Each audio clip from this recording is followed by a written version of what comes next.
Buenos días.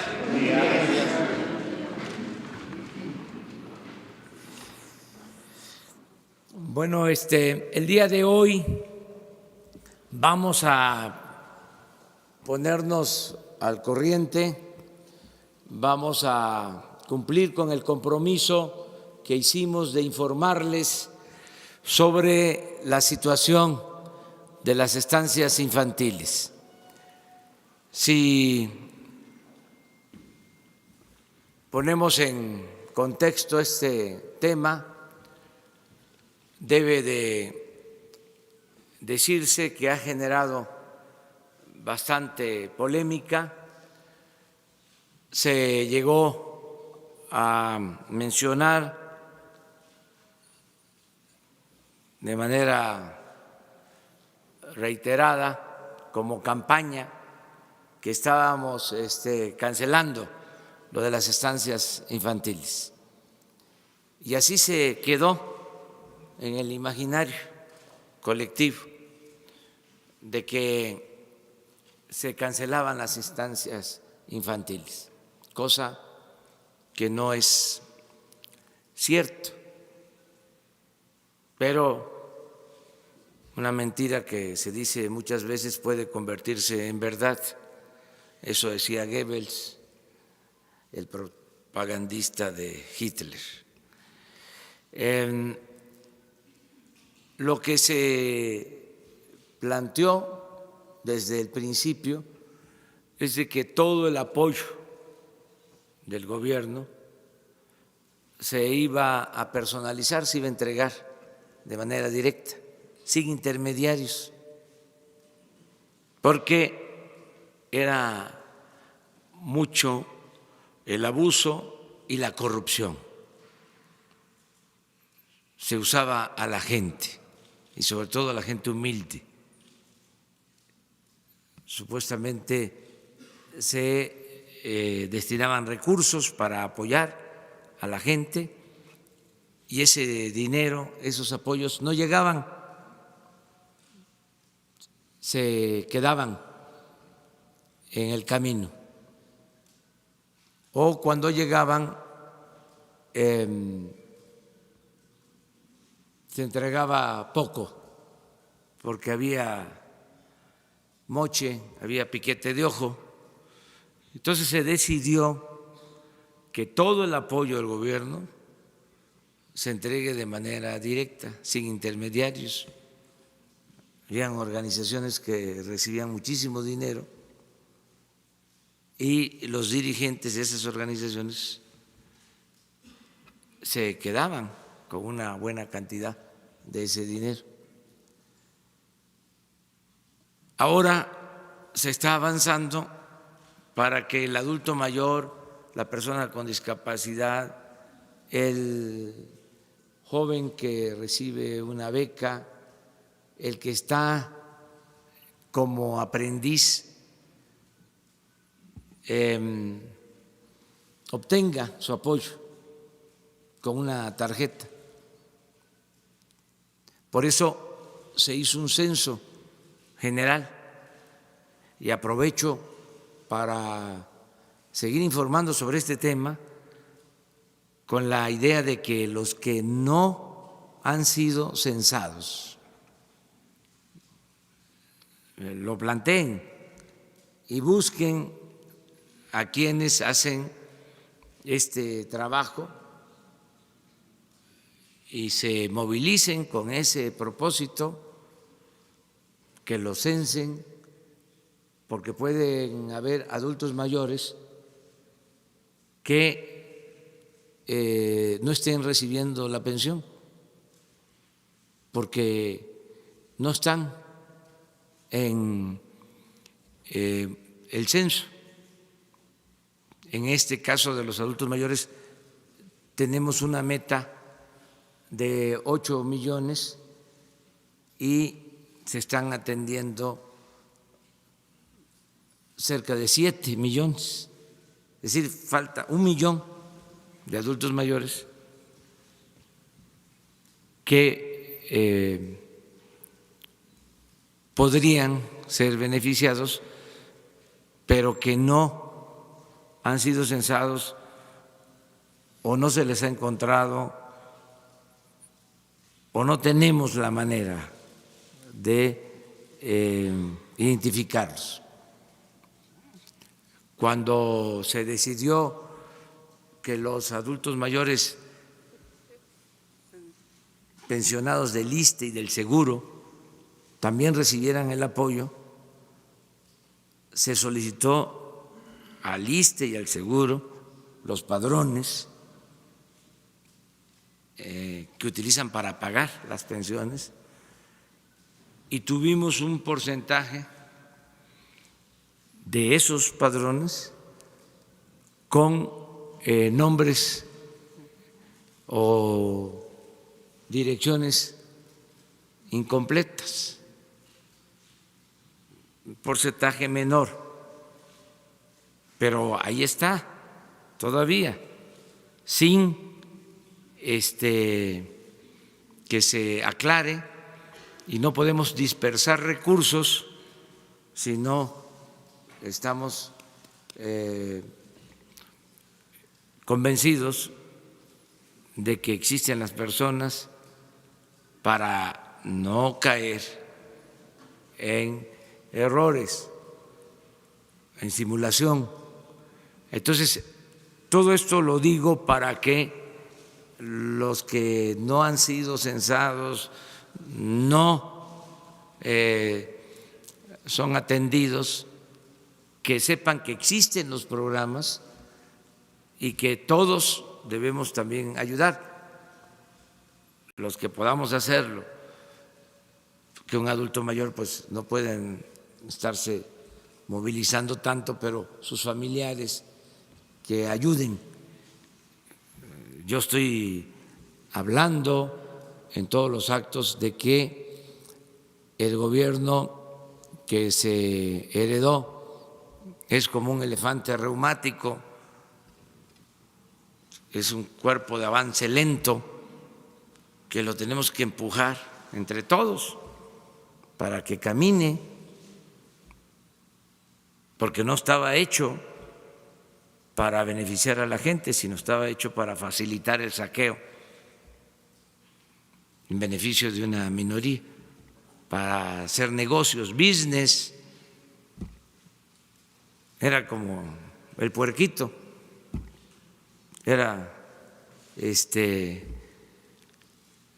expoliar al gobierno con la idea de que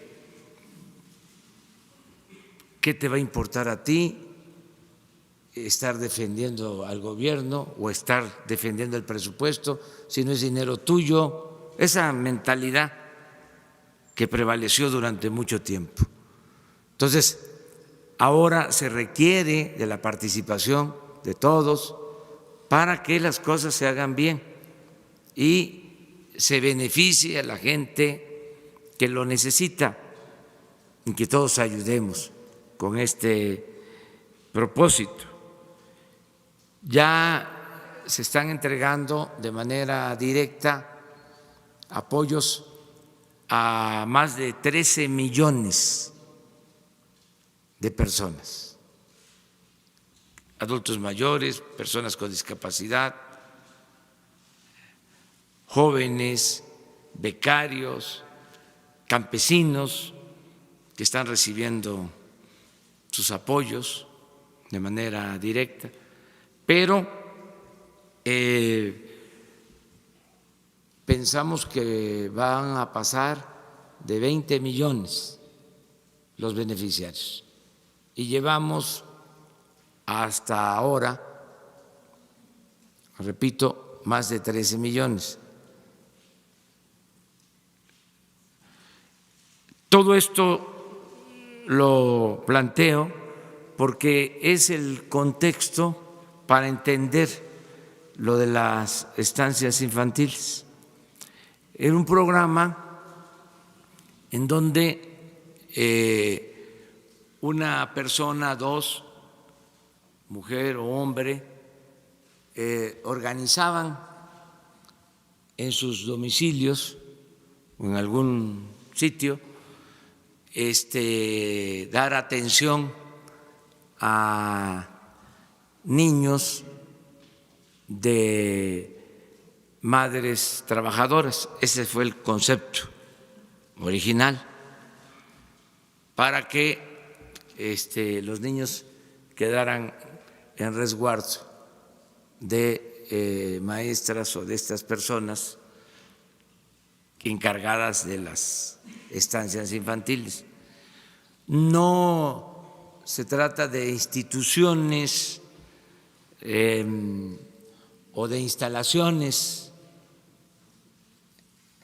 hechas con ese propósito, sino lugares adaptados, un poco guardadas las proporciones, y no quiero que se malinterprete, la subrogación que se llevó a cabo durante mucho tiempo en el Seguro Social de las guarderías, con la idea de privatizar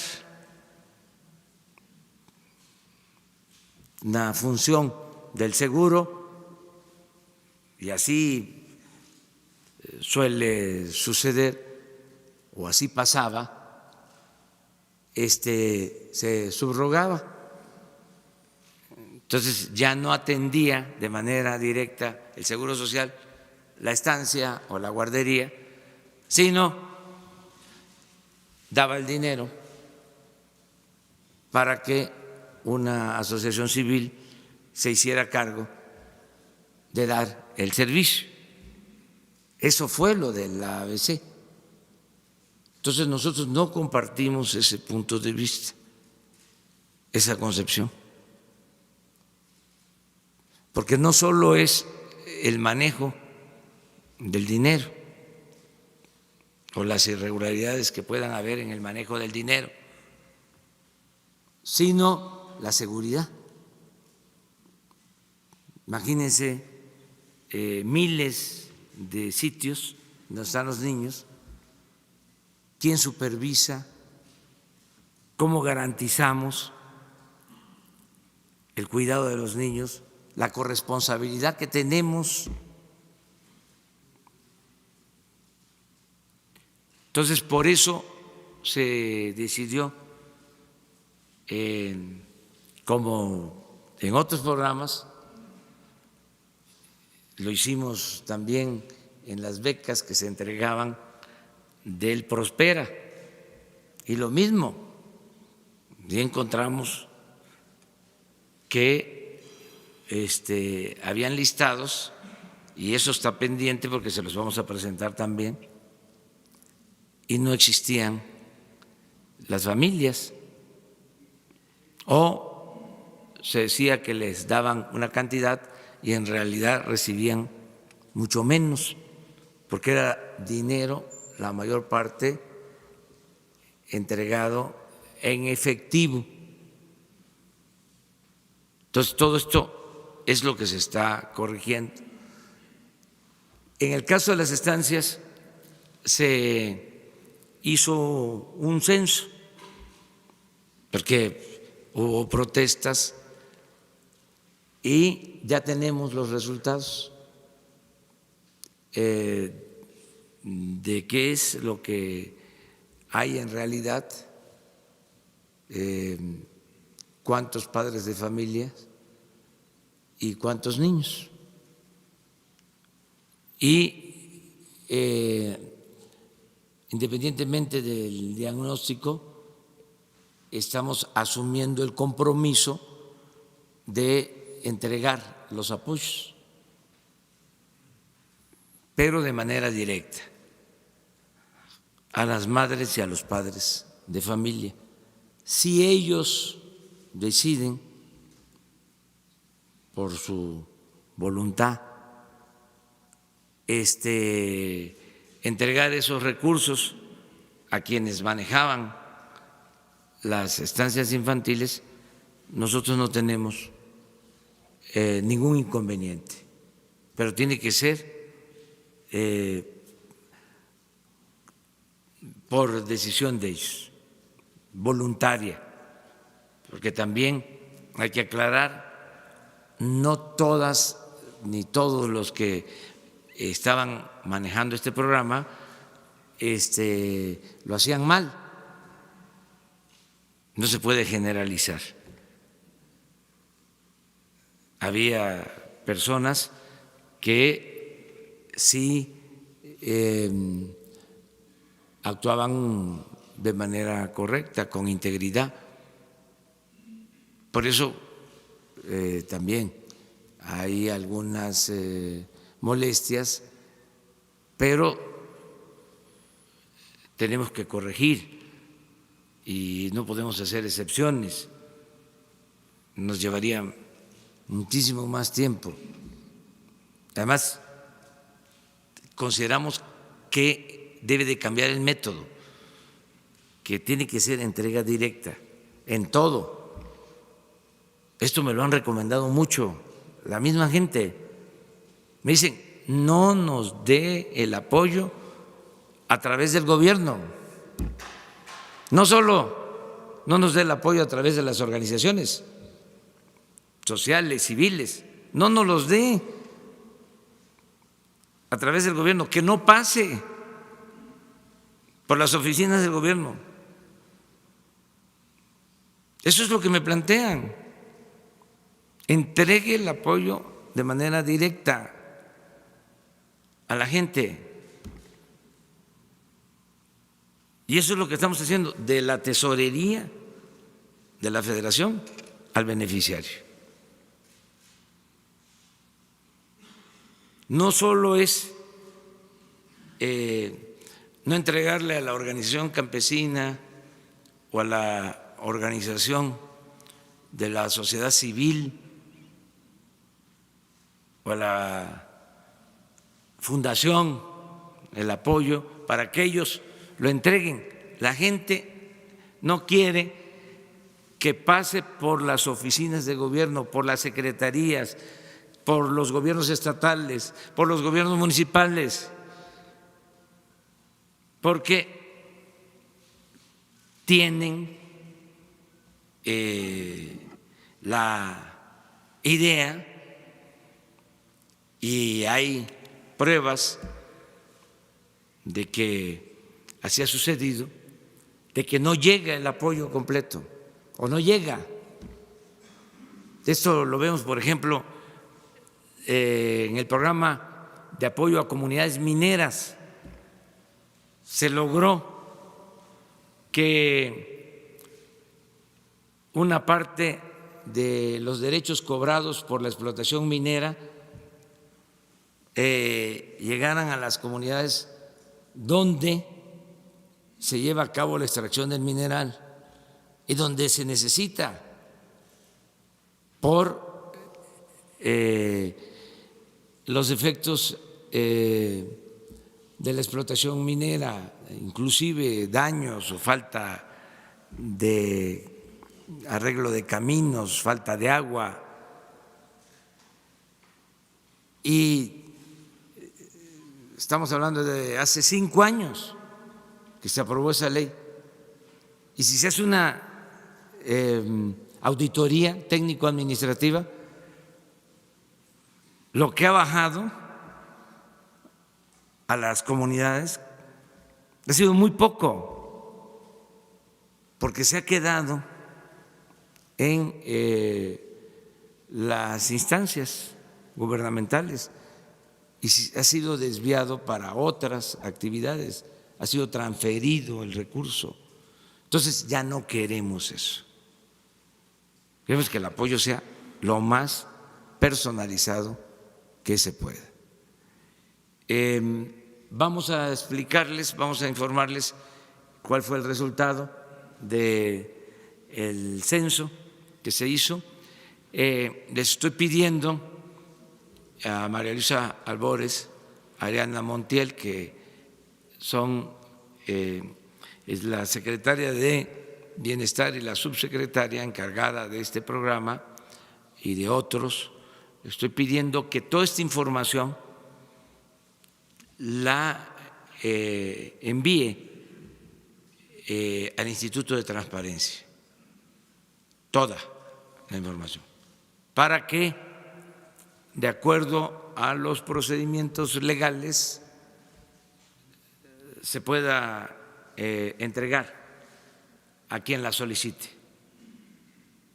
Es decir, a padres de familia, a los interesados en lo de las estancias infantiles, a los diputados, a los senadores, a todo el pueblo, que se transparente por completo. Entonces, por favor. Con su permiso, señor presidente. Buenos días. Quisiera comentarle 6 puntos y después le voy a dar la palabra a la compañera Ariadna Montiel, subsecretaria, y que tiene a su cargo este programa. Primero, comentarles que, como dijo nuestro presidente, lo que intentamos hacer es, en los programas que ya se tenían antes como Secretaría de Desarrollo Social, Sedesol, es buscar y tratar de poner orden. A mí sí me gustaría comentarles que el programa de estancias infantiles, lo que nos encontramos fue que el mecanismo para la supervisión del cuidado de los niños lo hace DIF. El mecanismo del cuidado en el sentido del espacio y que tuviera los requerimientos para que las niñas y los niños estuvieran bien, lo hacía Protección Civil del municipio, porque se veía como un establecimiento comercial.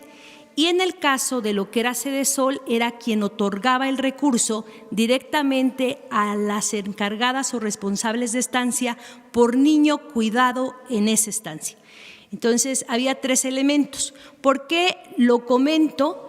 Porque en el caso de la Secretaría de Sedesol, aunque hubiera una supervisión y hubiera irregularidades, jamás se le permitía que pudiera cerrar o cancelar determinada estancia. ¿Qué tratamos nosotros ahora al recibir este programa? Pues poner orden en un sentido de quién es la responsabilidad del cuidado de las niñas y de los niños. Sí me gustaría aclarar 6 puntos y después ya pasamos a la parte estadística de lo que nos encontramos en el censo y esa validación del censo.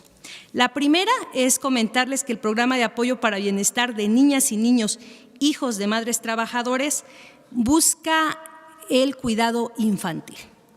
Se cambia el nombre, pero lo que estamos buscando es el cuidado de la primera infancia. 2, vamos a apoyar a todas las niñas y niños que se encuentren validados en el padrón. A todas los vamos a apoyar.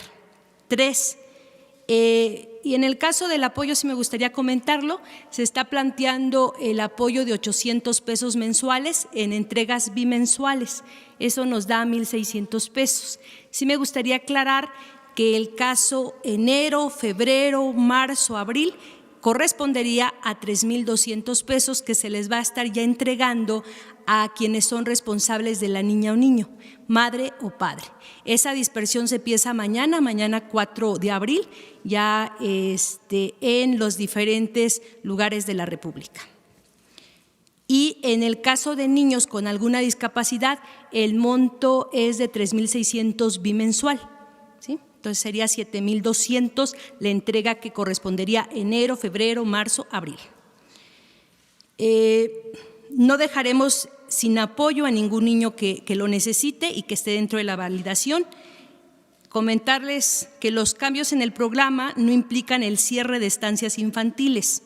Podrán seguir funcionando siempre y cuando brinden un servicio de calidad y garanticen la seguridad de infantes, porque no nos corresponde a nosotros, como aclaró nuestro presidente. O sea, en un sentido, a nosotros como programa, el cierre o el funcionamiento de una estancia no nos implica a nosotros. Lo que nosotros haremos es que le llegue el recurso a la madre o al padre para que esa niña y ese niño tengan los cuidados. No se excluirá a ningún niño en caso de que haya fallado el proceso de validación. O sea, si hay un padrón y de repente alguien nos está viendo y por alguna cuestión no fue validado, se puede validar, es un proceso, no está cerrado. Habrá un periodo para que las madres o padres de familia soliciten el acceso a los apoyos y podrán hacerlo en las delegaciones estatales de la Secretaría de Bienestar. Y 6, los apoyos pues ya van a ser entregados de manera directa, porque esos son de los cambios. Ya lo explicó presidente, cómo es los cambios para todos los programas y sobre todo los programas integrales de bienestar, donde su objetivo es que llegue de manera directa a quienes están dentro del programa. Y doy paso y la palabra a la compañera Ariadna.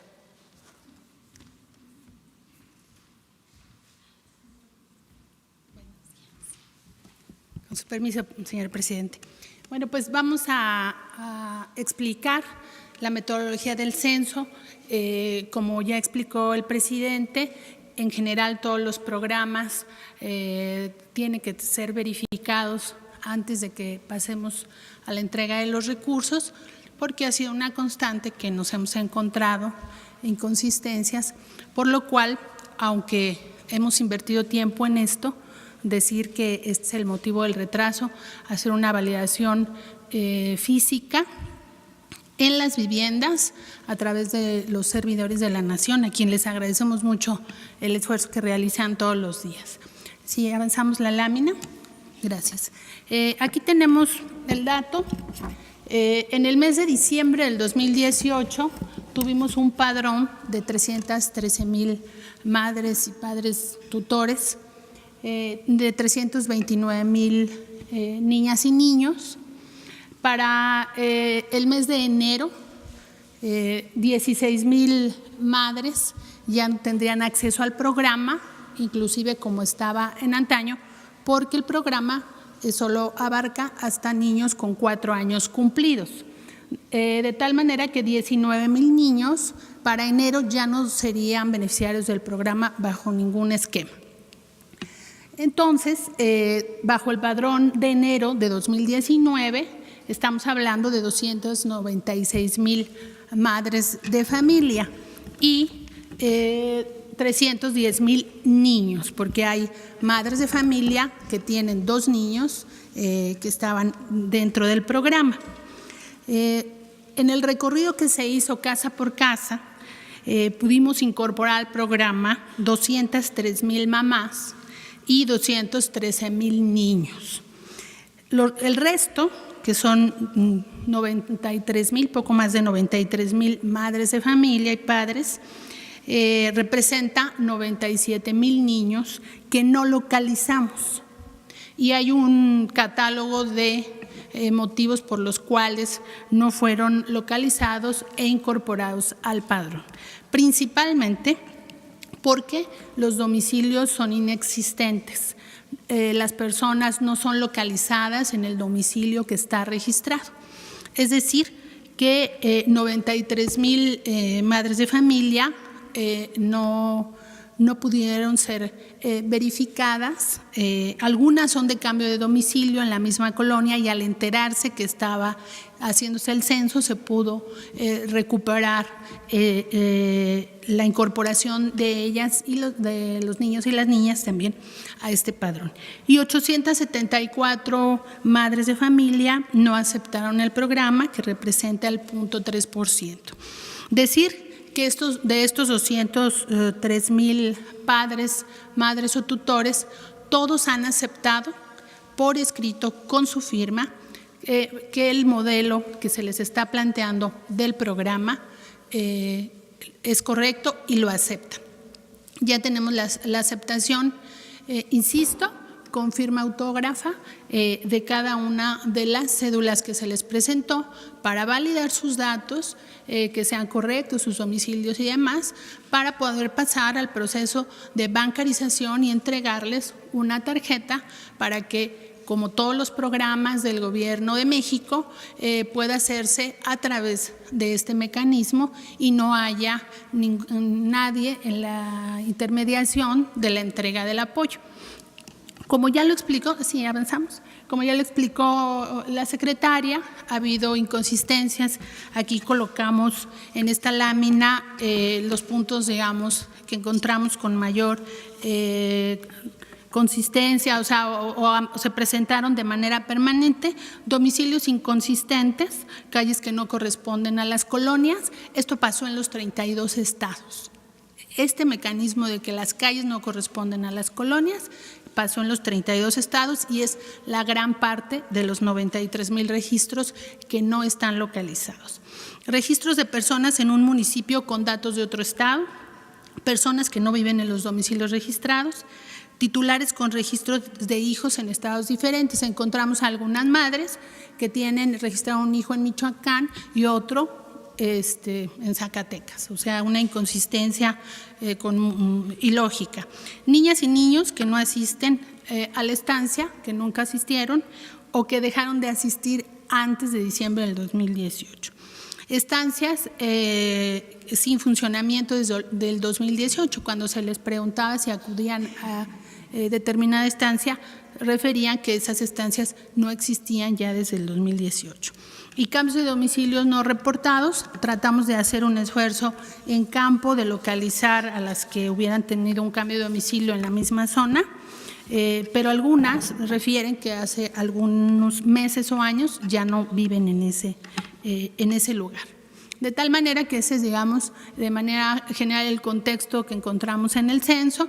Como ya lo indicó el presidente, vamos a mandar la información bajo el marco legal de protección de datos, sobre todo de los niños y las niñas, a los órganos de transparencia para que esta información esté a disposición de quien guste consultarla. Tenemos todas y cada una de las cédulas, insisto, con la firma autógrafa de los padres de familia, que nos va a permitir pasar al tema del pago. ¿Sí, damos adelante? Gracias. Bueno, en conclusión, lo que vamos a hacer, ya cómo va a arrancar el programa, insistir, son 203,000 madres y padres de familia, que a ellos se les entregará este apoyo. Niños, 210,000, que tendrán un apoyo de 1,600 pesos bimestrales. Niñas y niños con discapacidad, casi encontramos a la totalidad de los que estaban registrados, son arriba de 3,372, tendrán un apoyo de 3,600 pesos bimestrales y los niños beneficiados serán 213,000. De tal manera que para este cuatrimestre, digamos, porque vamos a pagar los 2 bimestres juntos, son 666.7 millones de pesos que se entregarán por única vez con una orden de pago a través de Telecom, y a la vez vamos a entregar las tarjetas para que los siguientes pagos podamos tener ya el proceso de bancarización, pero debido al retraso, quisimos ya sacar la orden de pago, van a recibir su apoyo de manera inmediata y haremos durante este mes la bancarización, de tal manera que ya en el siguiente bimestre puedan cobrar a través de la tarjeta. Este es el informe. Pues esto es lo que queríamos informarles como complemento, porque es interesante el tema. Decirles que se ejercieron el año pasado alrededor de 3,000 millones en este programa. Ahora nosotros calculamos que se van a ejercer 2,000.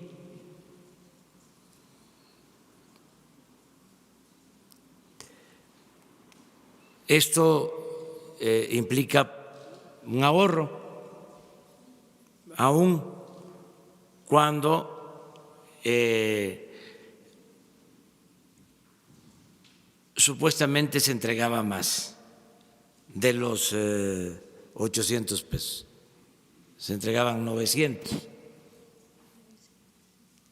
aparentemente. De todas formas, estamos hablando de un ahorro considerable que es para ayudar a más gente necesitada y evitar la corrupción, que no haya corrupción ni arriba ni abajo.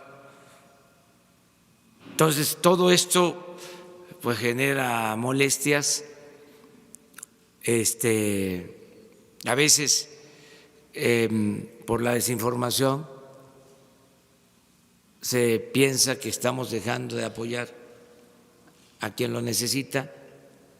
Este gobierno, como nunca, se ha visto en la historia, está destinando recursos en favor de la gente humilde, de la gente pobre. Y lo podemos demostrar. Pero no queremos la corrupción, no queremos que continúe lo mismo. Políticamente se manejó este asunto hasta por personas que en el anterior gobierno recibieron dinero así para apoyar causas, para apoyar a migrantes, y el dinero no le llegó a los migrantes. Y eso nunca se ha aclarado. Entonces, aunque haya protestas, además, lo he dicho muchas veces, lo creo, es una convicción, tiene que haber críticas, tiene que haber discrepancia, tiene que haber oposición al gobierno, porque eso es consustancial a la democracia. Pero si no tienen razón, nosotros vamos a estar poniendo al descubierto todo. No nos vamos a quedar callados, vamos a ejercer nuestro derecho de réplica. Y bienvenida la crítica, bienvenido el cuestionamiento. Siempre vamos a ser respetuosos, pero tenemos el derecho de aclarar, o sea, de argumentar del por qué hacemos las cosas de una forma o de otra. Entonces, toda la información que se requiera está disponible. Lo mismo para el caso de otros programas, aplica también para este. Si hay madres que no fueron censadas, que faltan de censar, está abierto el programa, pero el porcentaje no encontrado es considerable. Y esto se repite en todos los programas que se aplicaban anteriormente. Los programas de la llamada Secretaría de Desarrollo Social, que está pendiente, que les vamos a presentar igual el reporte de lo que se encontró y de lo que se ejercía y no llegaba a los beneficiarios. Muy bien, pues eso es básicamente.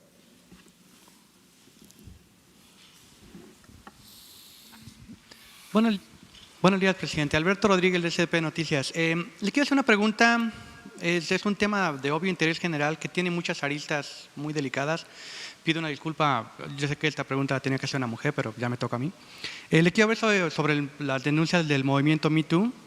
Pese a que la mayoría de las denuncias formales no son atendidas, pues en México hay niveles muy altos de impunidad, y pese a que señalar a un abusador supone un riesgo para la víctima, muchas voces desestimaron las acusaciones anónimas y ahora hasta están culpando a las denunciantes por la muerte de Armando Vega Gil, el músico que se suicidó hace unos días. ¿Qué puede hacer el gobierno federal para atender las legítimas denuncias y sobre todo para generar confianza en el sistema y que las mujeres puedan acudir a las instituciones que corresponden para obtener justicia? Gracias. Pues es un tema que debe de atenderse. Yo considero que esto puede corresponder y se debe estar haciendo, pero debe de darse más atención en el Instituto de las Mujeres. Qué bien que lo planteas, porque sí es un tema que se está debatiendo sobre cómo actuar, cómo evitar, cómo prevenir y cómo también salvaguardar la dignidad de las personas, tanto de el que acusa como el acusado. Eso se puede ver, es un buen tema pues a tratar, o sea, lo que estás planteando. Es delicado, pero pues no podemos ocultar nada, hay que ventilar todo.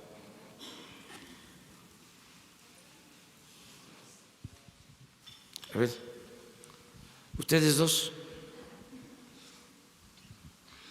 Buenos días, Oscar López de la Fundación Thomson Reuters. El retiro de recursos federales a asociaciones civiles ha dejado muchas organizaciones que trabajan con el tema de VIH sin los fondos adecuados para brindar servicios de detección y prevención.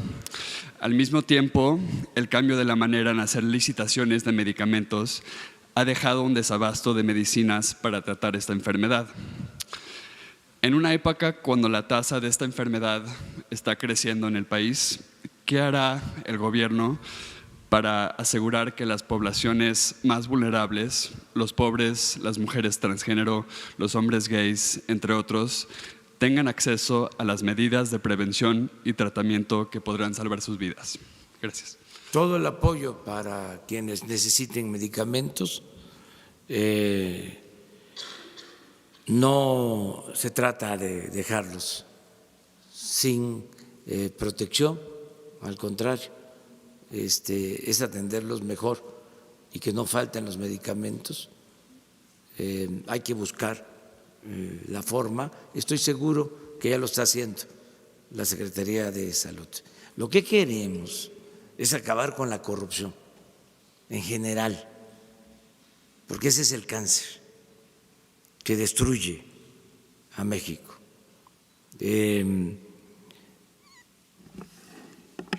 Les explicaba la vez pasada que se compran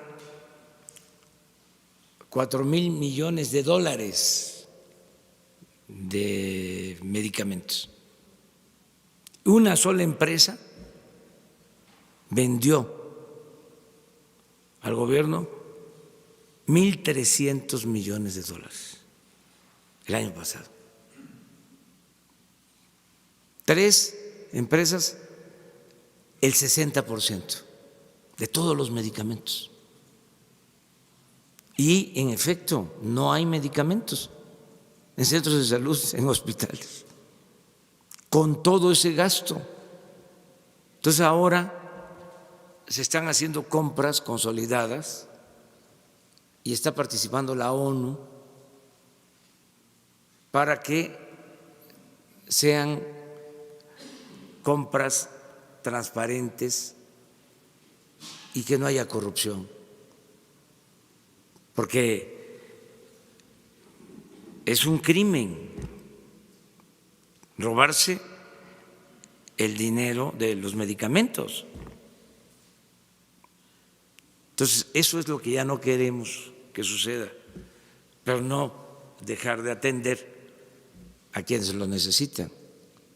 Ya lo acabo de decir y lo repito, este gobierno tiene como misión fundamental atender a los desposeídos, a los necesitados, a los enfermos, a los pobres, a los humillados, a los marginados. Lo he dicho muchas veces, lo repito ahora, vamos a atender a todos, a escuchar a todos, a respetar a todos. Eso es muy importante, respetar a los adversarios, respetar el derecho a disentir, pero le vamos a dar preferencia a la gente humilde, por el bien de todos, primero los pobres. Entonces, para ayudar más, ¿por qué se produjo esta desigualdad monstruosa en donde unos cuantos lo tienen todo y millones carecen hasta de lo más indispensable? Pocos tienen mucho y muchos tienen poco, casi nada. ¿Por qué? Por la corrupción. Aquí no aplica del todo de que hay una clase, la burguesía, que se queda con las ganancias por la explotación de la clase trabajadora, lo que se conoce como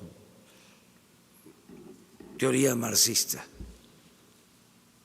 de que se va acumulando el capital por la explotación que se lleva a cabo por parte de una clase en contra del proletariado. No es del todo cierto en el caso de México, o no aplica de manera estricta esta teoría que estudiamos cuando estábamos en la preparatoria o en la universidad, sobre todo en ciencias sociales. En México la desigualdad se ha producido fundamentalmente por la corrupción, por el saqueo, por la utilización del gobierno para beneficio de una minoría rapaz a costa del sufrimiento de la mayoría de la gente. Entonces, lo que ya no queremos es eso.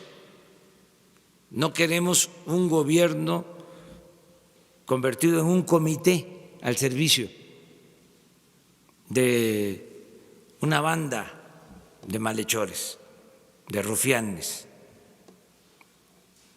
de maleantes, de malandrines. Ya no queremos eso. Entonces, cuesta trabajo la aplicación de esta nueva política después de tantos años, sobre todo después de 36 años del modelo neoliberal. Es cosa, repito, de ver qué significa privatizar. Búsquenlo en el diccionario. Es convertir lo público en privado. Pues en eso consistió la política en 36 años. Entonces, ya eso no aplica. Entonces, lleva trabajo, lleva tiempo, causa molestias, hay protestas, hay resistencia, pero va la transformación, pero de ninguna manera es para perjudicar a quien lo necesita, a un enfermo, a una gente humilde, a un necesitado. Al contrario, es para ellos, es para aminorar la monstruosa desigualdad que existe, es llevar a la práctica lo que decía Morelos, que se modere la indigencia y la opulencia, que haya igualdad. Para eso es que estamos acabando con la corrupción. Ese es el propósito y tiene muchísimos beneficios. No hace falta más que eso, acabar con la corrupción y se logra el renacimiento de México, porque rinde el presupuesto. Pues aquí lo vemos en este programa, pero en otros.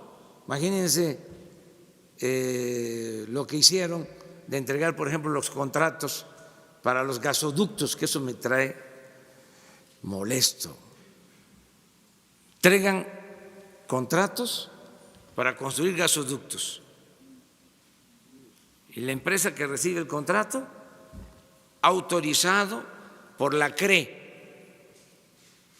de estos organismos que crearon para legitimar el saqueo.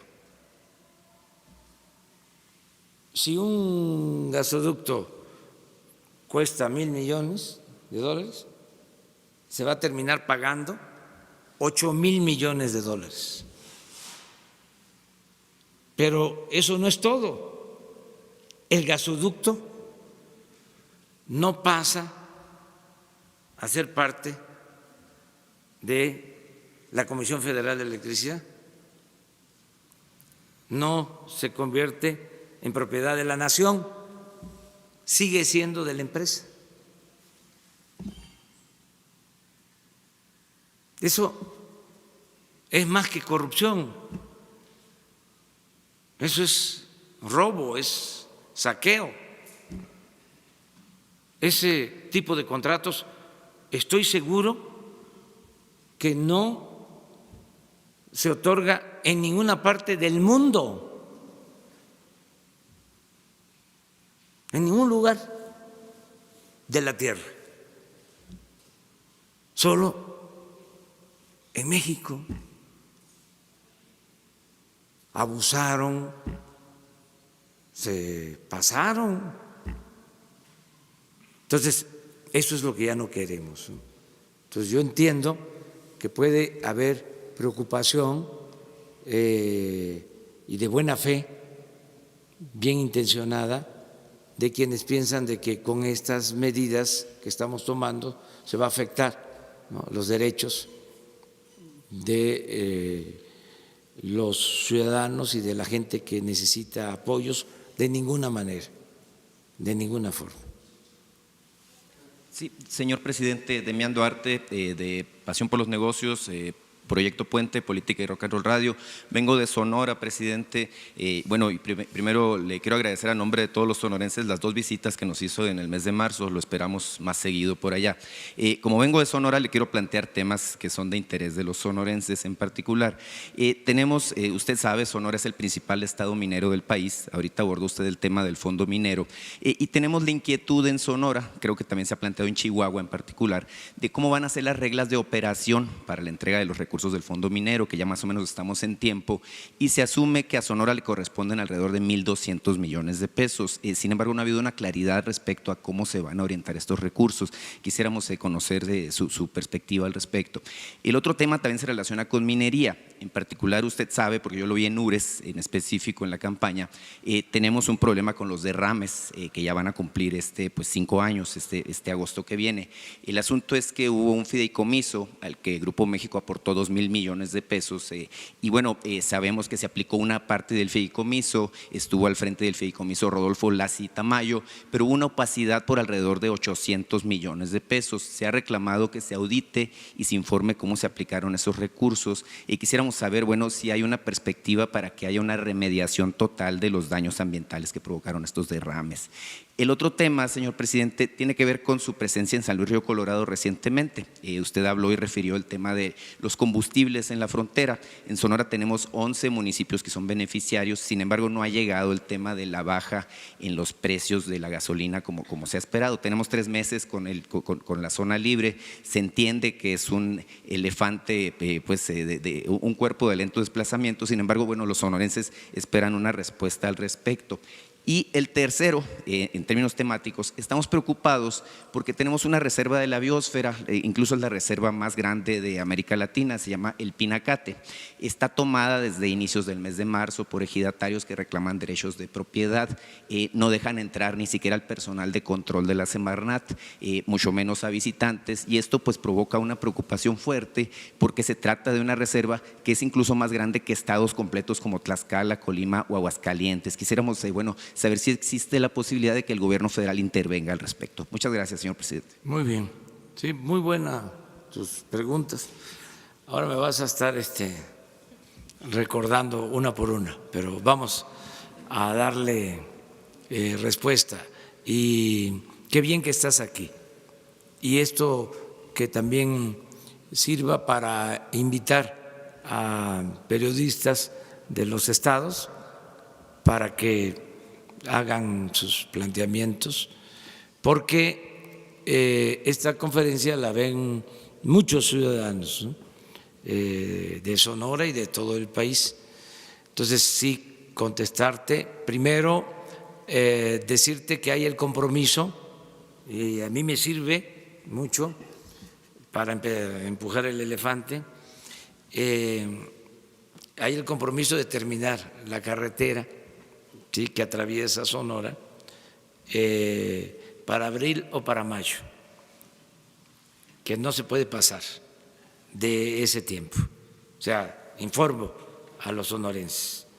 Se ha comprometido el ingeniero Cedri Escalante que se termina la carretera, ¿sí?, hasta Nogales. ¿Sí? No voy a ir a inaugurarla porque no es ese el propósito. Seguramente va a estar el secretario de Comunicaciones. Yo voy a estar pendiente de que se terminen las obras, más que de ir a inauguraciones. Es también un cambio. A veces voy a estar más en inicios de obra, porque eso sí me importa, y supervisión de obra. Pero la inauguración, desde luego, la gobernadora, ¿sí?, de Sonora y el secretario de Comunicación. Bueno, en el caso de la minería es parecido, son cosas diferentes a lo de las estancias infantiles. Hablaba yo aquí de que se autoriza el dinero y la gente en donde se lleva a cabo la explotación minera ni siquiera sabe que le corresponde un apoyo. Yo puedo aquí hacer el llamado, la convocatoria, para que quienes viven en municipios donde hay explotación minera me digan o ellos se queden con esta interrogante, si saben que existía un impuesto que se cobra a las mineras y que tiene que ir a las localidades, a los pueblos donde se lleva a cabo la extracción minera. Les puedo garantizar que el 75, el 80% de la población de las zonas mineras no lo sabía, porque esto no se decía, se quedaba nada más arriba, lo sabían los gobernadores y los presidentes municipales, no informaban. Y lo digo porque yo estoy constantemente recorriendo los pueblos y le pregunto a la gente. Entonces, y no solo no lo sabían, sino no llegaba el dinero, no se aplicaba. Entonces ahora, en las nuevas reglas de operación, queremos que se apoye de manera directa a la población con esos fondos. Si en Sonora son más de 1,000 millones, que se entreguen de manera directa. Y una de las formas que se está contemplando es de que se entregue como créditos sin interés, para que los que tengan un pequeño negocio, una pequeña empresa, un taller, tengan un crédito sin interés, ¿sí? Le llamamos tandas para el bienestar, y que puedan ir pagando mensualmente. Vamos a empezar con una cantidad de 6,000 pesos. Terminan de pagar esos 6,000 y se les entregan en automático 10,000. Terminan de pagar los 10,000 y 15,000, terminan de pagar los 15,000 y 20,000, y el dinero se mantiene. Si acaso va a haber una merma por el pago de intereses que lo absorbe el fondo y por una posible pérdida que calculamos puede ser cuando mucho del 10% de no pago, porque la mayor parte de la gente en México cumple con sus compromisos. La mayor riqueza de México es la honestidad de su pueblo.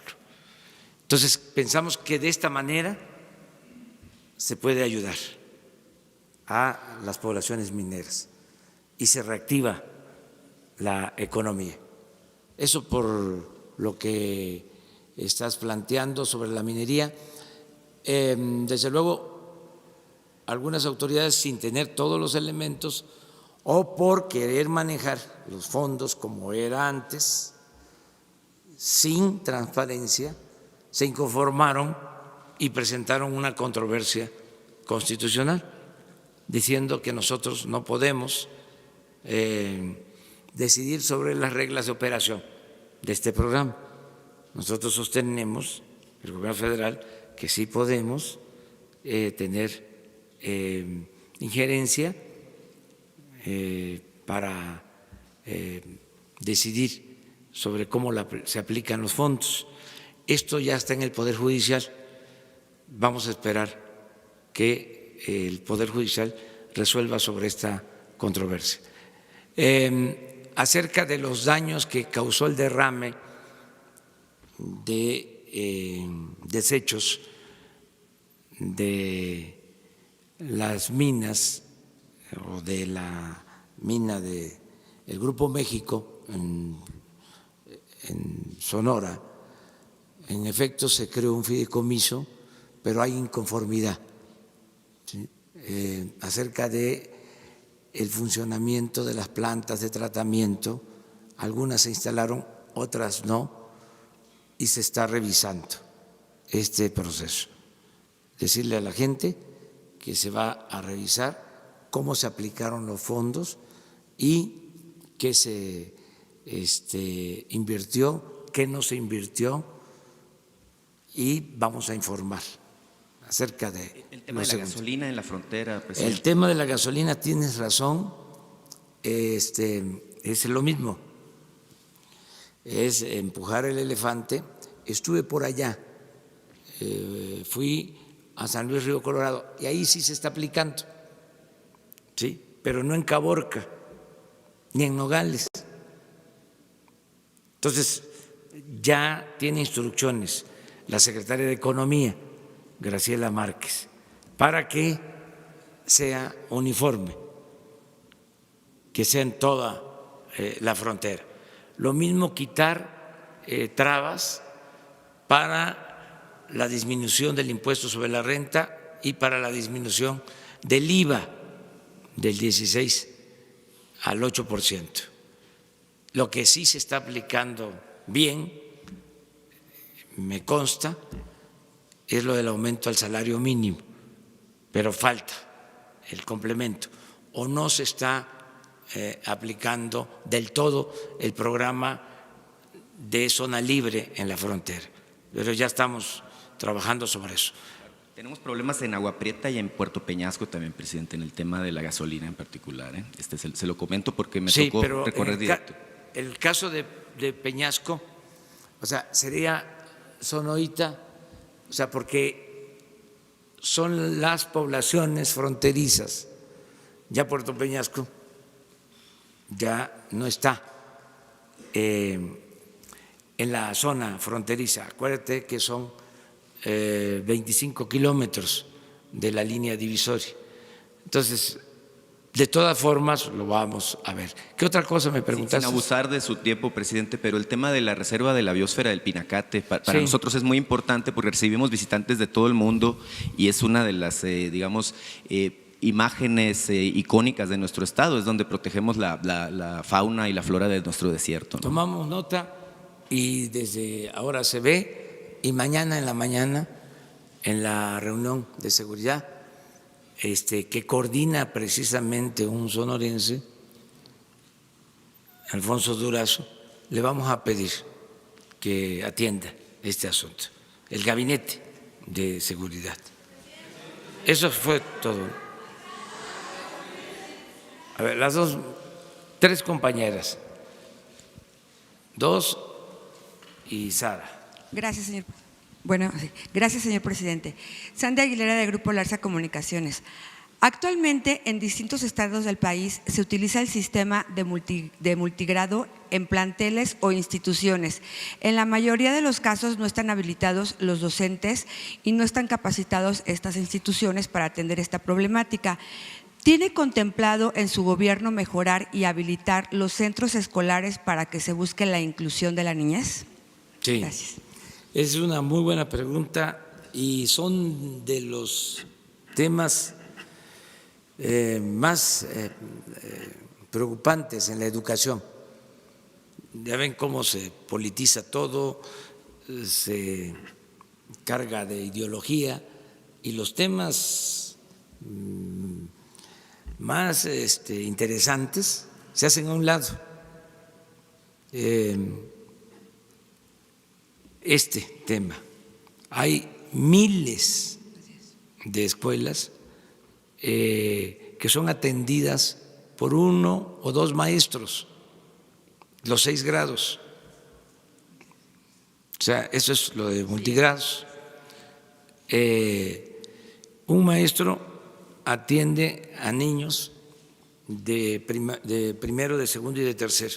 Otro maestro a niños de cuarto, quinto y sexto. Entonces, por la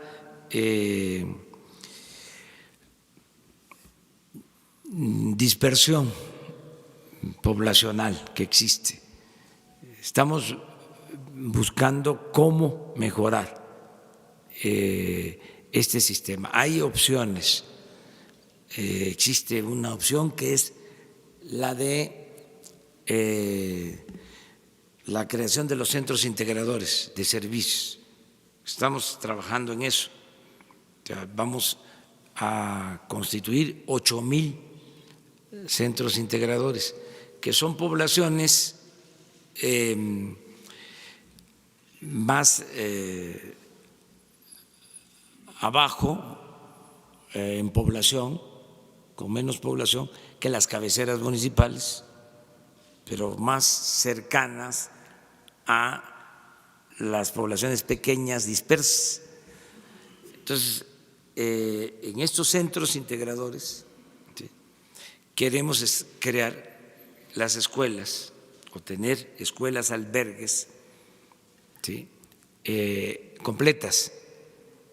O sea, ¿se van a capacitar a las personas para que puedan sí, atender a la entonces lo que estamos viendo es cómo los niños de comunidades apartadas que tienen que recibir educación con un maestro para todos los grados o con 2, cómo pueden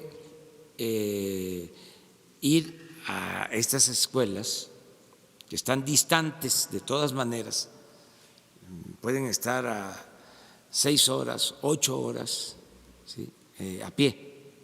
Entonces, que los niños estén de lunes a viernes en estos centros integradores, en escuelas de educación completa, integral,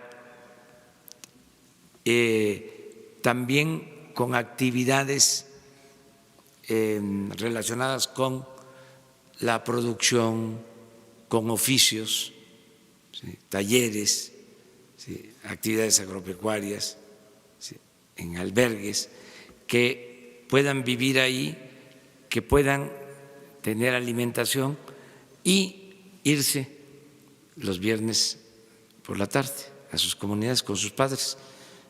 y regresar muy temprano el lunes o los domingos.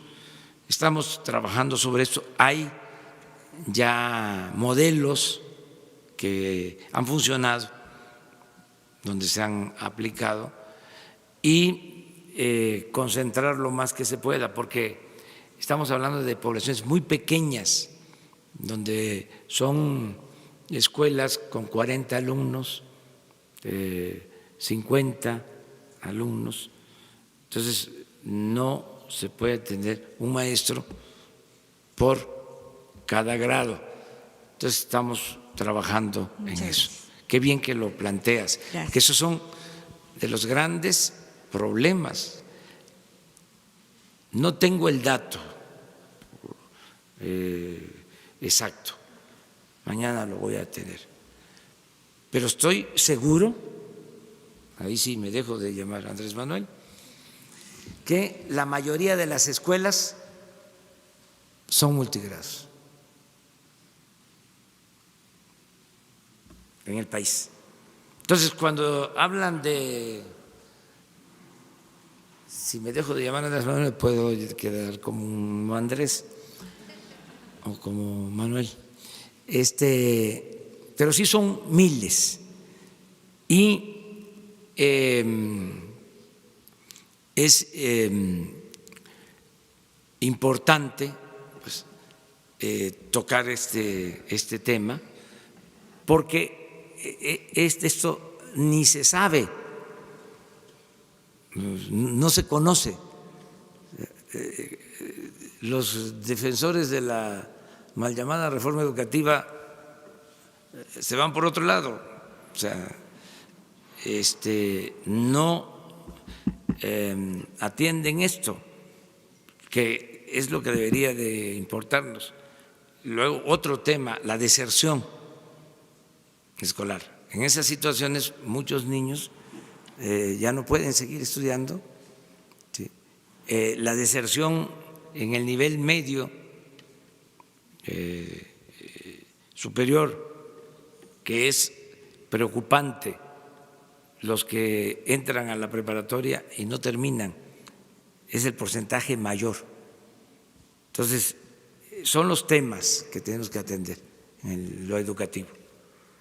Quedamos a que la compañera. Buenos días, presidente. Soy Jocelyn Gutiérrez, de Político. Perdón. Jesús, ¿no puedes ver el dato? 43% de las escuelas. Ya perdí. 43% de las escuelas son multigrado. Sí, muchísimas. Jocelyn Gutiérrez, de Político.mx, para preguntarle dos cuestionamientos, presidente, y si me permite hacerle una pregunta a las secretarias de Bienestar. Comenzando primero, que el Senado ya aprobó la elegibilidad de las ternas para la CRE. De hecho, esta misma semana podrían ser votadas para elegir a los próximos comisionados de la comisión, ¿no? Senadores como Xochitl Gálvez siguen criticando los perfiles que usted mandó al Senado. En este caso, ¿qué les pide usted o cuál es el llamado que le hace a la oposición en este caso? También para preguntarle sobre el gobernador de Tabasco, Adán Augusto, desmintió a la asociación de alto al secuestro, declaró que no hay un aumento en este delito en el estado, y también declaró que aumentó lo que es el homicidio doloso debido al huachicol y al narcotráfico. Me gustaría saber qué piensa usted sobre la situación actual de la seguridad en su tierra natal, Tabasco. Bueno, ojalá y se aprueben las ternas que se enviaron para la CRE. Hay diferencias, es natural, porque también es otro método. Antes se negociaba ahí los partidos, 2 partidos para mí y 2 para el otro. Así era, y ahora ya no es así. Entonces ahí andan con sus listas queriendo meter ellos a sus allegados.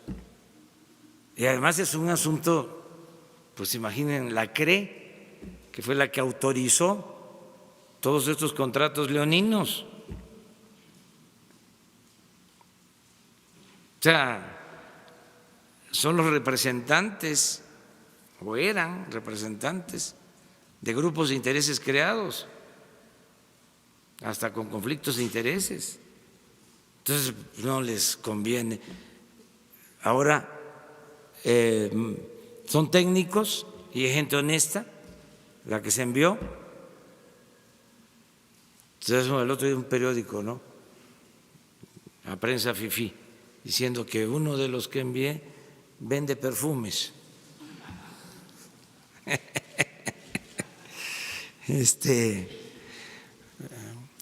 Son gentes honestas, todos profesionales, todos cumplen, pero no son achichincles. Entonces, eso es lo que no les gusta. Entonces, por eso cuesta. Y la insinuación es, vamos a ponernos de acuerdo. No, apeguémonos a la ley. Si ustedes dicen que no reúnen el perfil, rechácenlas. Yo sostengo que sí, y lo puedo probar. Y no solo son buenos técnicos, es gente honesta, que es lo que más se necesita. Acuérdense ustedes que la novela de Puzo, la del Padrino, mandaba a sus hijos, a uno de ellos, a estudiar al extranjero, buenas universidades. O sea, eso no es garantía, nada más el nivel académico. Además, no confundan educación con cultura, que ese es otro cambio. O sea, hay veces que se piensa que los grados académicos son como equivalentes a títulos nobiliarios y que ya dan patente para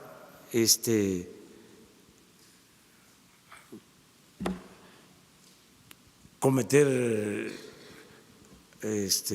actos de corrupción. Porque viene de estudiar en una universidad del extranjero famosa, de gran prestigio, ya por eso, ¿no? Pues es experto. Pues no. Entonces, son buenos técnicos, todos conocen de la materia. El otro día fue el ingeniero Celestino, ya se los platicaba. Dije aquí, es uno de los que va en la terna. Es el que sabe más de refinería en este país. Y le dije, el asunto es que tiene 85 años, pero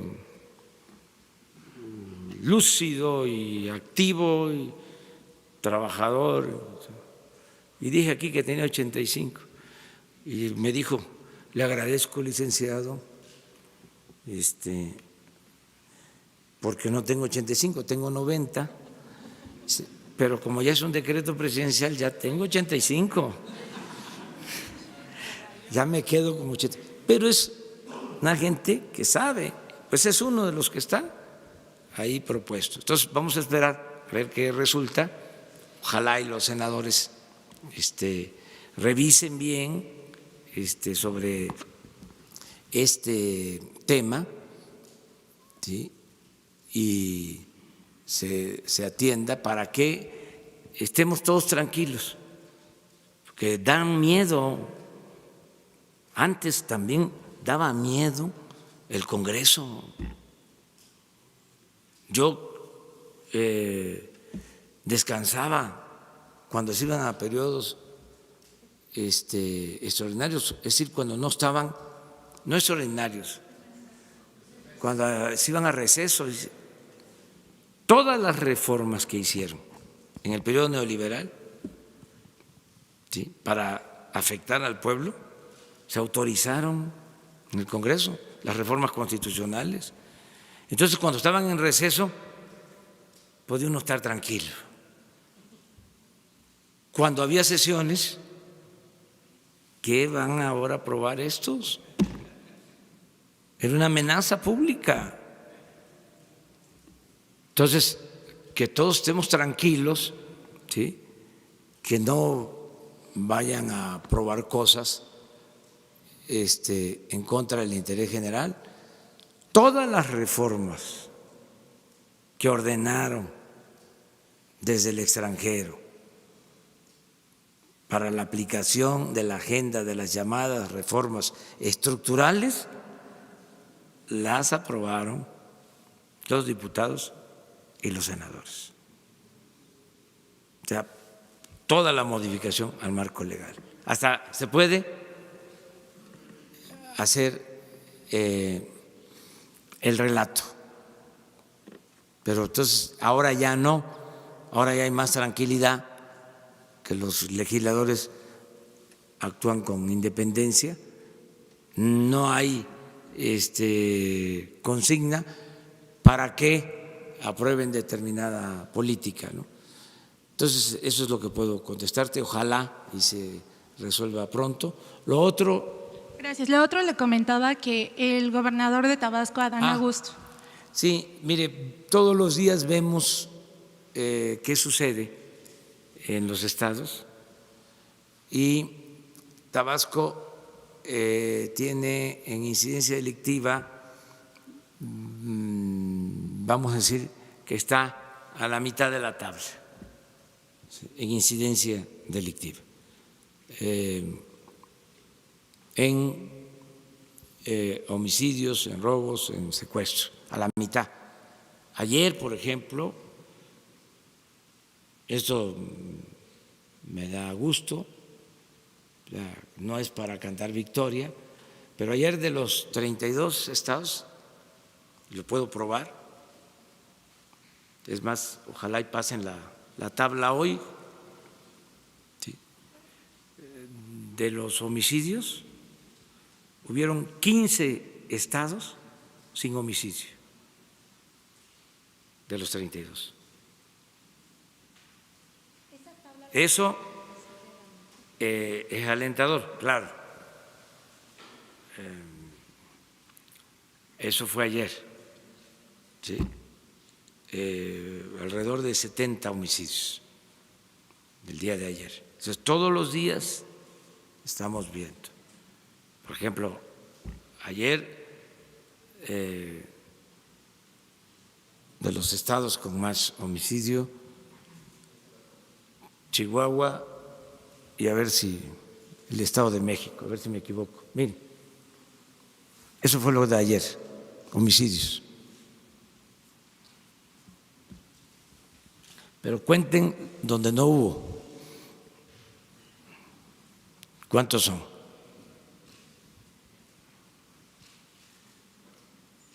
Según nuestra información,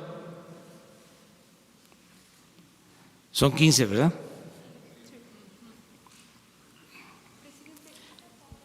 62.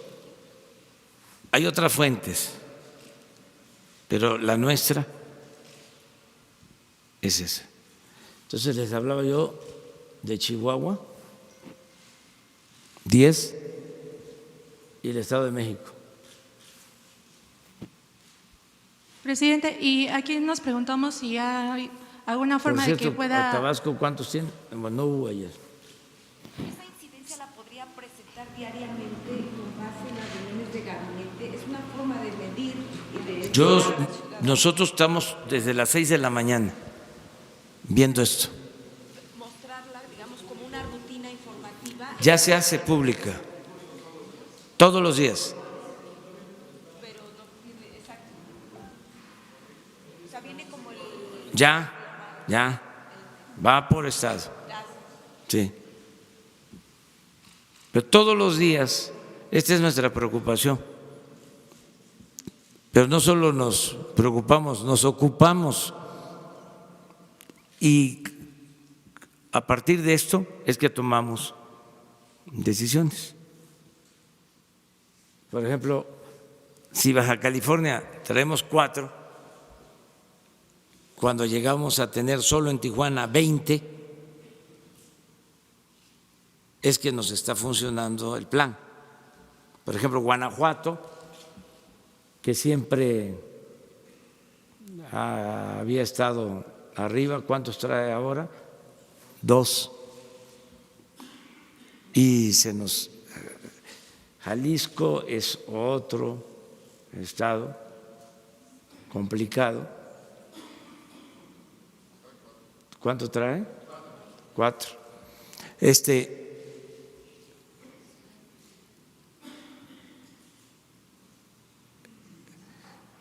Esto por tu pregunta, pues, o sea, pero no es, esto no es suficiente. O sea, este es un día, o sea, y ahí vamos, poco a poco.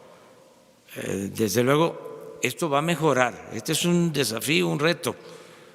Nada más que necesitamos la integración de la Guardia Nacional, todo lo que estamos haciendo. Pronto les vamos a presentar, muy pronto estamos trabajando el plan para reducir el consumo de drogas en jóvenes, porque estamos convencidos que si no bajamos el consumo de la droga, si sigue aumentando el consumo de droga, no vamos a poder detener la violencia. Entonces, es primero el daño que ocasionan las drogas que se están consumiendo, el cristal, las famosas cocinas. Entonces, queremos, es como un plan de atención a los jóvenes. También alcohol, porque, por ejemplo, ayer se... Alcohol, pero sobre todo nos preocupa mucho lo de las drogas sintéticas, porque son altamente destructivas, o sea, y tenemos que detener el consumo, o sea, de los jóvenes. Y ya estamos trabajando para eso. O sea, va a haber un plan, así como lo hicimos con el huachicol, de que dijimos va a enfrentarse esto, así estamos haciendo el plan para lo de la atención a los jóvenes.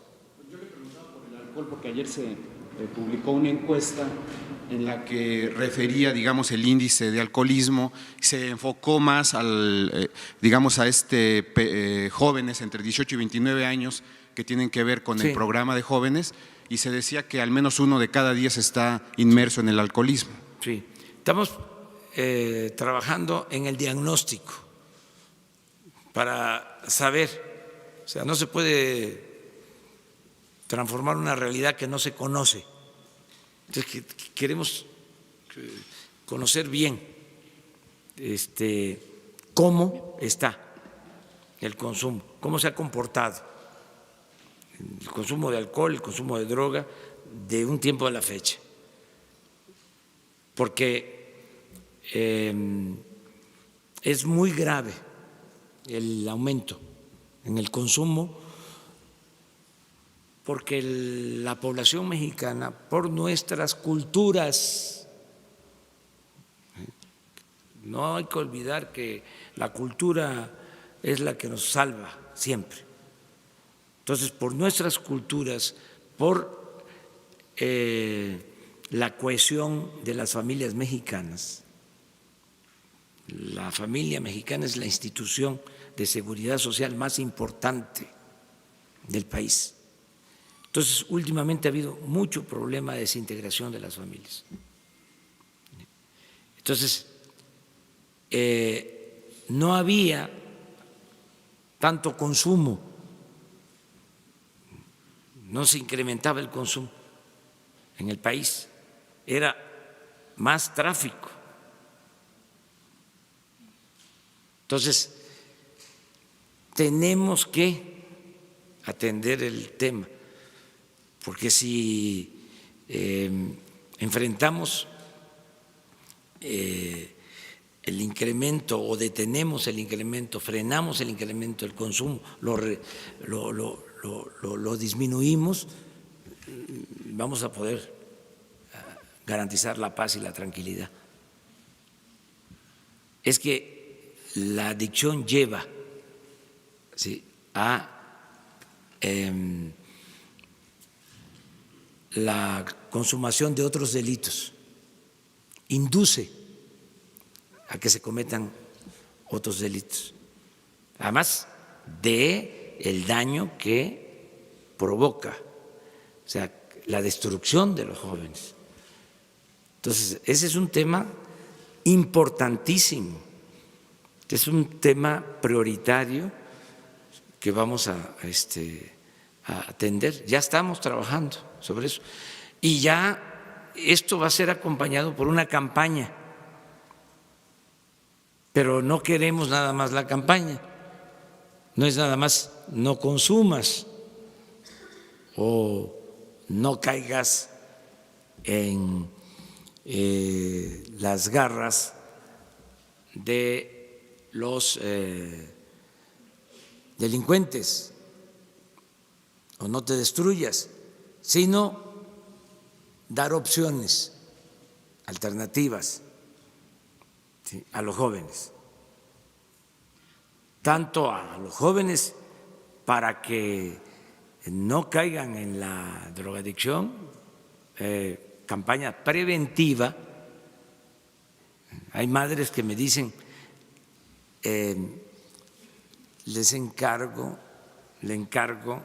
lo de la atención a los jóvenes, desesperadas, o sea, por eso la comunicación con la gente, porque las mismas mamás, los padres están preocupados por esto. Entonces, primero lo preventivo y también que ya cuando hay adicción, ¿cómo? ¿Sí? Recuperar a los jóvenes. Por eso también el programa Jóvenes Construyendo el Futuro es preventivo, o sea, de que el joven tenga opciones, tenga alternativas, pero no es suficiente. Hace falta un plan integral, que es el que vamos a trabajar. Ayer la Marina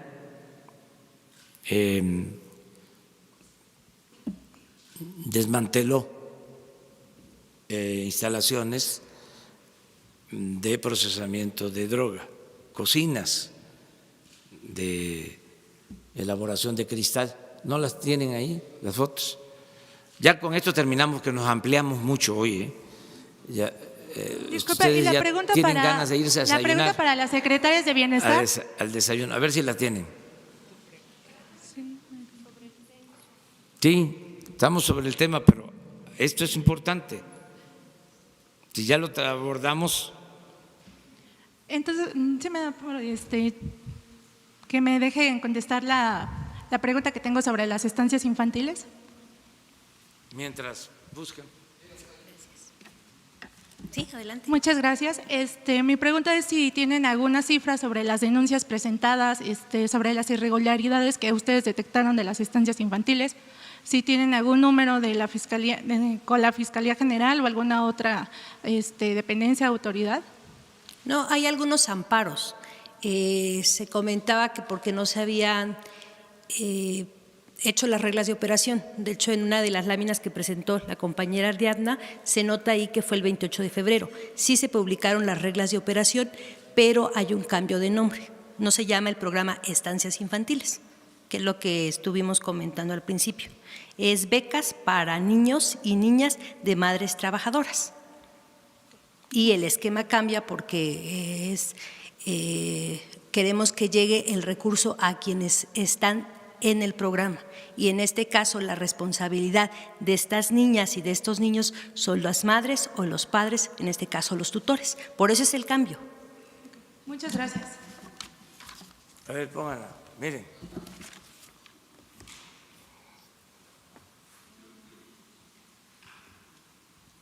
Este es un problema.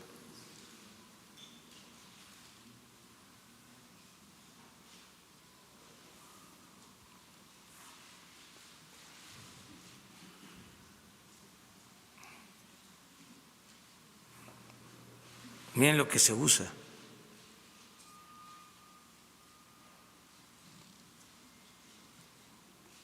Esto es terrible, destructivo. ¿Mande? Sinaloa. A Jesús les entrega el informe. Esto por lo general, esto no lo damos a conocer siempre porque pues tiene que ver con las acciones que se llevan a cabo, pero ahora como sale el tema y nos importa mucho lo del plan de prevención, y nos están viendo, ¿sí?, que se sepa para que ya todos ayudemos también en este plan, así como se ayudó con lo del huachicol, que nos ayuden todos. Vamos a rescatar a los jóvenes, de que nunca más darle la espalda a los jóvenes. Muy bien, terminamos con Sara. Mañana nos vamos a ver y pasado mañana vamos por cierto, vamos a estar en Jalisco. Buenos días, presidente. Preguntarle, por un lado, en el tema de la frontera, esta lentitud en los cruces, entendemos que hay algunos cierres parciales en algunas garitas. Si usted tiene informes de qué impacto económico tiene estos cierres y qué se va a hacer para evitarlos, o esta lentitud. Y por otro lado, si se está hablando con autoridades de Estados Unidos, y en este mismo tema, ¿cómo toma usted el discurso del presidente Trump, que por un lado dice que hay una emergencia nacional hoy en la mañana y ayer decía que México está haciendo mucho por detener a los migrantes? ¿Hay detenciones de migrantes en la frontera sur del país? Gracias. Tengo otra pregunta, si quiere después. Sí, mire, es un tema que ya se está atendiendo. Hay muy buena comunicación con el gobierno de Estados Unidos. El secretario de Relaciones Exteriores, Marcelo Ebrard, tiene comunicación permanente. Nosotros estamos ayudando, lo vamos a seguir haciendo para que se evite un conflicto, que mantengamos abierta la frontera. Hasta ahora les puedo decir que están abiertos los cauces, las garitas, no hay ningún problema. ¿La lentitud qué implica? ¿Cuánto implica de pérdidas? No es significativa, no hay problemas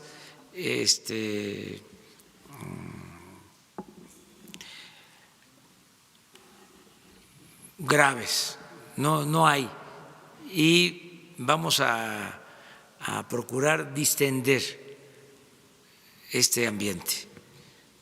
Entonces, vamos muy bien, estamos ayudando nosotros. Es un fenómeno, yo espero que sea temporal, transitorio, tiene varias aristas y lo más importante es manejarlo con responsabilidad y que haya cooperación entre todos, que los gobiernos actuemos de manera conjunta, que se mantenga la comunicación en la frontera. No nos conviene a nadie el cierre de fronteras. No es lo más recomendable. Yo celebro que ya el gobierno de Estados Unidos esté reconociendo que nosotros estamos ayudando, lo vamos a seguir haciendo. vamos a seguir apoyando con mucho cuidado, con mucha cautela, porque se trata de un fenómeno que surge por la desatención a la gente. Yo les hablaba que hay que atender las causas, hay que implementar programas de desarrollo de inmediato en Centroamérica. Ya nosotros estamos actuando en ese sentido. Y apenas, bueno, los deportados de mexicanos es un porcentaje menor. Tiene que ver esto con nuestros hermanos centroamericanos, pero no los culpamos. Esto tiene que ver con la necesidad. Por eso tenemos que cuidar nuestra frontera, que se aplique la ley respetando derechos humanos. No hay detención de migrantes en la frontera sur, de centroamericanos. Se está actuando con mucha prudencia y sí se está buscando que se respete la ley y vamos muy bien. Yo no estoy pesimista, yo estoy optimista. Creo que se van a resolver las cosas. Y le quiero preguntar en otro tema de salud, esta prueba del tamiz neonatal que al parecer está suspendida por temas de austeridad, y también en el Instituto de Cancerología se habla de que no hay suficiente medicamento justo por estos temas presupuestales. ¿Qué informes tiene usted, si esto es correcto? Es un poco lo que preguntaron. No faltan medicamentos, no deja de haber presiones. Pues imagínense si se rayaban, pues no les gusta que se les acabe el negocio, era una mina de oro. ¿Pero la prueba sí se sigue aplicando? Claro que pueden haber inconformidades, pero todo se resuelve. Esto que estás planteando ahora, si se estuviese presentando, ¿sí?, hoy mismo el doctor Jorge Alcocer lo va a atender, ¿sí? Y ahora sí que disculpen por las molestias que estas obras ocasionan, pero la corrupción la vamos a acabar, ¿sí? Y además es interesantísimo, no se aburre uno cuando hay polémica. Si no, la vida es muy aburrida, hasta bosteza uno cuando no hay debate.